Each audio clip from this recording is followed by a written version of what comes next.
आहे जालन्यामधून। जालन्यात देखील आज बंजारा समाजाच्या वतीने जिल्हाधिकारी कार्यालयावर मोर्चा काढण्यात येणार आहे। हैदराबाद गॅझेट लागू करून बंजारा समाजाला एसटी प्रवर्गामधून आरक्षण देण्याच्या मागणीसाठी अखिल भारतीय बंजारा आरक्षण समितीच्या वतीने या मोर्चाचं आयोजन करण्यात आलं आहे।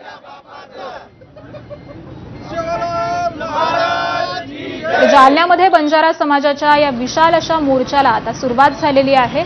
जालना शहरातील महाराणा प्रताप चौकामधून या मोर्चाला सुरुवात झालेली आहे। अनेक समाज बांधव, बंजारा समाज बांधव हे या मोर्चामध्ये सहभागी झालेले आहेत आणि हैदराबाद गॅझेटमध्ये समाविष्ट करून एसटी मधून आम्हाला आरक्षण मिळावं अशी मुख्य मागणी या मोर्चाच्या माध्यमातून करण्यात येते।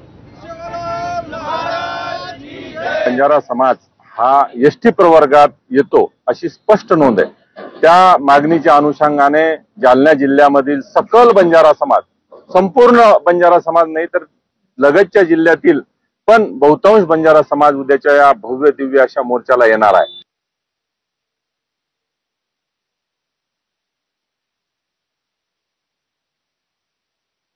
देखील बंजारा समाज हा आक्रमक झालेला आहे।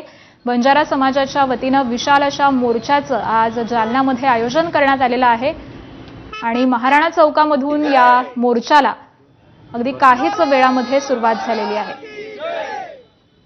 आरक्षण आमच्या हक्काचं, नाही कुणाच्या बापाचं। तर मोठ्या प्रमाणात घोषणाबाजी देत सरकारचं लक्ष वेधण्याचा प्रयत्न या मोर्चाच्या माध्यमातून बंजारा समाज बांधव हे सध्या करत आहेत। एसटी प्रवर्गामधून आरक्षण देण्याची त्यांची मुख्य मागणी आहे आणि त्याच अनुषंगाने आज जालन्यामध्ये या मोर्चाचं आयोजन करण्यात आलं आहे। राज्यभरामध्ये बंजारा समाजाच्या वतीने आज विविध ठिकाणी मोर्चे काढण्यात येणार आहेत।